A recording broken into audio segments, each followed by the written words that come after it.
Dude, I looked at your eyes when you said that. And it Yeah. was fucking crazy. My eyes are like as red as the devil's dick right now, too. Oh, Get it, dude. fuck, dude. Fuck, dude. Cool.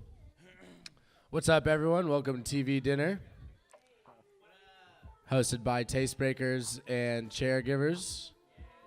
Shout out all you guys for coming out. We have one of the waviest dudes I know on the show today, Steeziak, Hey. the beatsmith, Uh, the man, the myth. hey. How you doing, man? I'm doing Thanks for good, coming man. on. Hey. Appreciate you. Thanks for having me. Yeah. Always. Yeah. So I prefaced it by saying that Steez is one of the waviest dudes I know, because the music that this guy's on is always not what you would expect, especially considering, you know, the type of beats that he makes.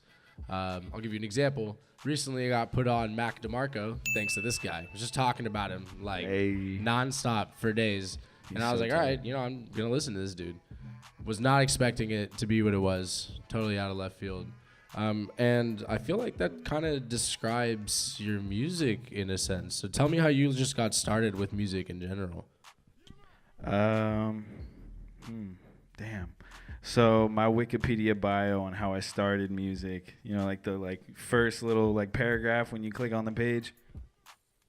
So I started with like a little Squire, like a Fender guitar, when I was like 10, and I did that until pretty much like 14. So I really was into rock music before anything, you know what I'm saying? And then from that point, I started listening to like hip hop and like kind of weirder rock music when I was like what kind of weirder rock music? I mean, some people call it chill wave, but it's like just like psychedelic rock music, you know what I'm saying? Like, but to answer the question, like Toro y Moi, that's like, that dude's super fire. Super dope. Super fire. He does like beats, and then he has like it's like lo-fi rock music. It's like so tight. But yeah, just like a lot of rock music. Yeah. Then what got you going from rock music into making beats then? Honestly, when did that start? Weren't you in a band? I was. Right? Yeah, damn. Yeah. I was. So I was in a band. Long story short, so I was playing guitar until I was like 14, 15, and then I started playing bass really tough. Like I always wanted to play bass, and then that's when I got into indie music, like for example, like Tokyo Police Club, like Two Door Cinema Club. Love them. It's funny that there's a lot of other bands that don't end in club, but those are a few, like Band of Horses. Yeah. I mean, Paramore is pretty tight. They're not really indie rock. Yeah. The new album's it's tight. But anyways, just like, I don't know.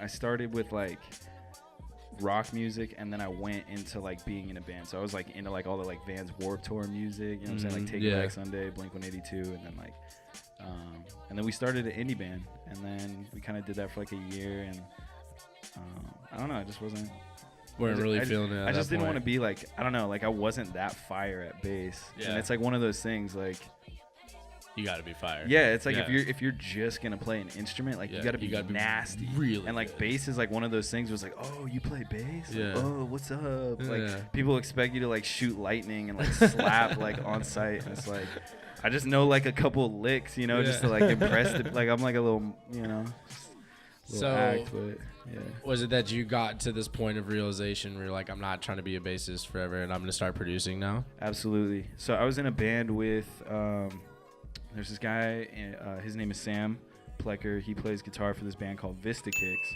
We were in a band together. So like he wrote all the music. I wasn't really that good at writing music. I didn't have a MacBook, so I wasn't like, you know what I'm saying, composing or like even like the idea of arranging is like no way. You know what I'm saying? Like just a little twerp with a bass. But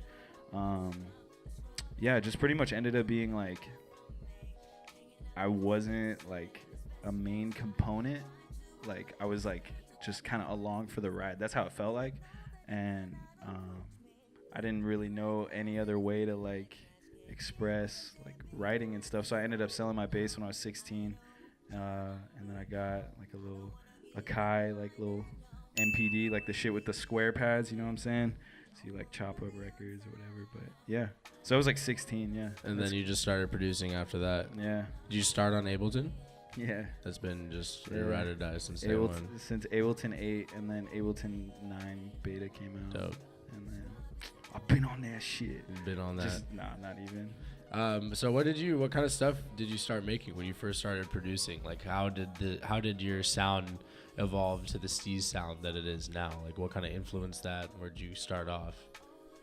I mean, like naturally, I think like everyone starts listening to hip hop with like Biggie or like Tupac or like Nas. Yeah. You know what I'm saying? The or classics. Like MF like what you got to. Yeah. You gotta like you know what I'm saying? Like go to the top 10 fucking list. You know what I'm saying? Yeah. And, like what you need to listen to if you're trying to listen to rap, and like that's pretty much what started it. You know, I was definitely more into Biggie than Tupac, and what I mean by that is like it's not that I'm like against Tupac by any means. Both of them are fucking incredible, but like Biggie had such cool beats, and that was like my thing. Like it was like, oh shit, this is so tight, and like, you know, and then you add on like Toro y Moi, which is like weird, like indie bands with synthesizers, and you're like, oh shit, like how do I get hip hop drums with like those weird like analog-y like fucking 70s like Polaroid looking ass.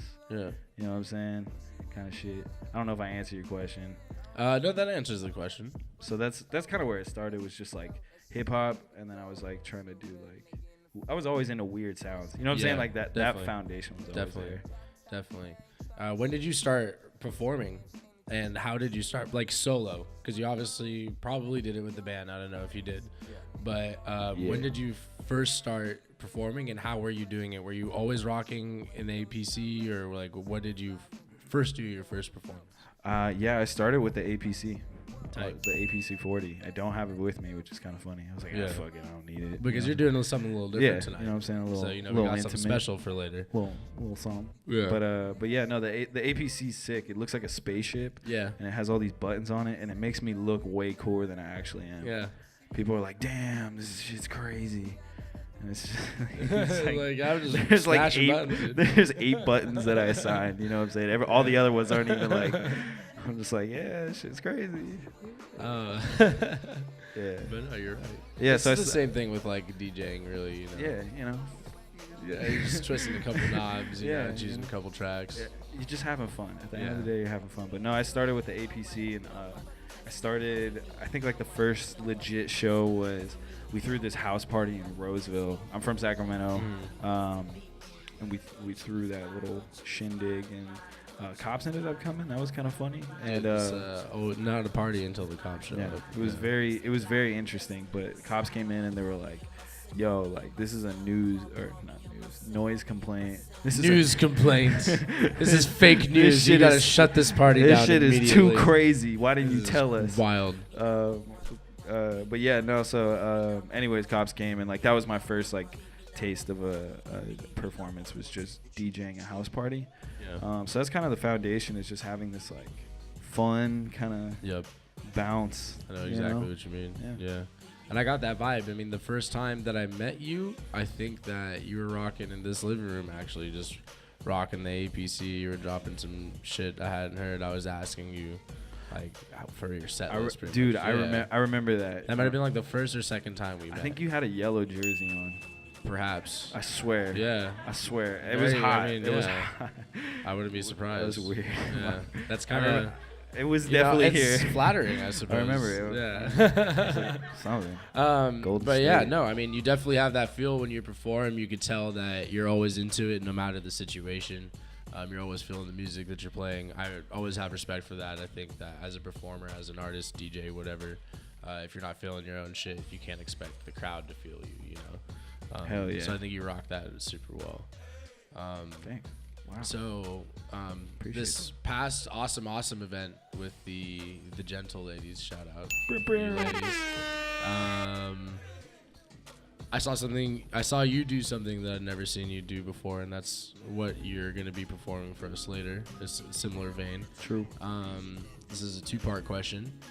What made you want to transition from the APC to more of this live type performance? And then after that, if you could explain, you know, what your live performance essentially is, and like what you're kind of trying to do with that moving forward.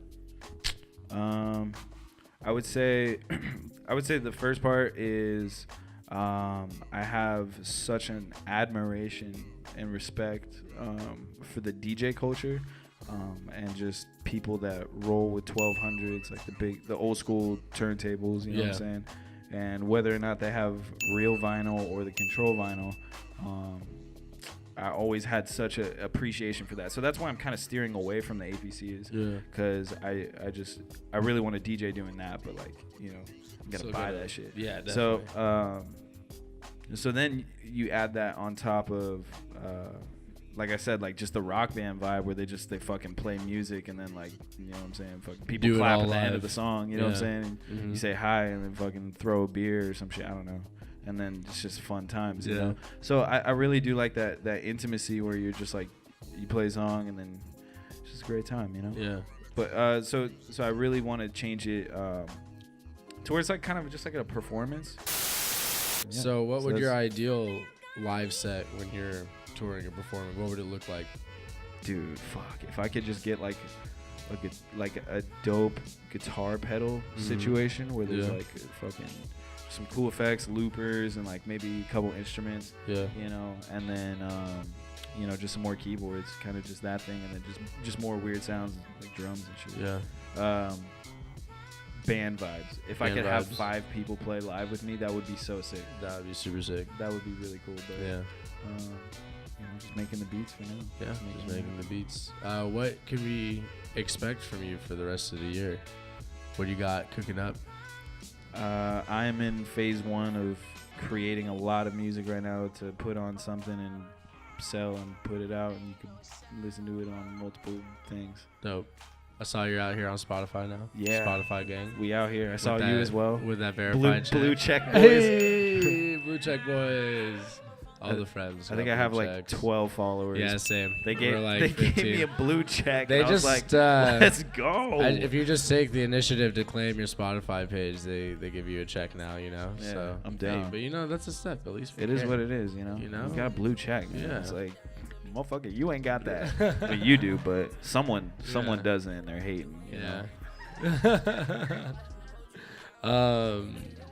What's good with you and Pugs, bro? Dude, they're so tight. No, I love Pugs too, but so like I need to know the infatuation. Oh, they're so tight. I'm obsessed with Pugs, bro. Yeah, it's bad. Up. Like, me and Kev were making beats last night. Right before the beat, we watched people watch like World Star compilations and shit, or like, and then there's like people fighting, and then there's always like the girl twerking at the end, and it's like this 30-minute experience, and we just watched Pug videos and like Pug compilations, and it's just, instead of the World Star videos, or after the World Star is videos? deadly, bro. That shit'll kill your brain for sure. You know what I'm saying? If you start your day smoking weed and then go on World Star, you're fucked, dude. You're it's a trap, having a bro. bad day. And they got those like 30-second fight Twitter accounts where like if they pop up on my feed, I'm just like, fucked. Ooh, whoa. Twitter's crazy. Like I don't know why that shit's still free. An hour later, I'm like, oh shit, I've just been looking at 30-second fights. Crazy. Like, yeah. Dude, the Pug videos on Twitter are crazy. Pugs. So that's what it was? That's why you love Pugs? Because of Twitter videos? Oh, shit. I was like, what? Oh, yeah, I used to have a pug named Maddie. We have a friend named Maddie, so I was like, what? Yeah, I had a pug named Maddie.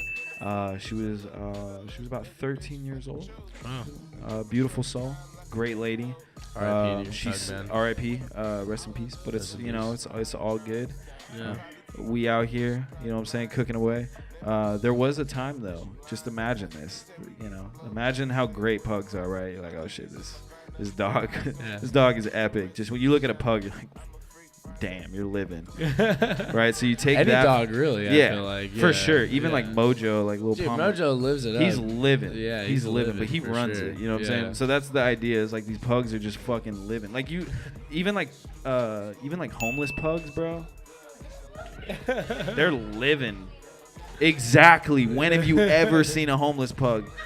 They're always sheltered. Yeah. Because that shit's royal. Those dogs are royalty. So anyways, the idea is that, it's just like, imagine coming home and, you got a room with a table, and a bunch of things to make music with, and then there's just a bunch of records on the floor, and then there's just a pug sleeping on her back, like snoring, and it's just like, dude, life's good. I am unstoppable here. I don't even have to fucking post any music. I just want to stay here. Post pictures of your pug. It's literally. There's a ton of like pug Instagram accounts out there that have a shit ton of followers, more than I'll ever probably accumulate in my I'm lifetime. sold on the Doug the Pug. Doug the Pug. The Pug. Doug. I just can't even talk, bro. Fucking like 10. No, Doug the Pug is sick. Like he had like a TED Talk the other day. What? He didn't. It wasn't the other day. I can't even talk right now.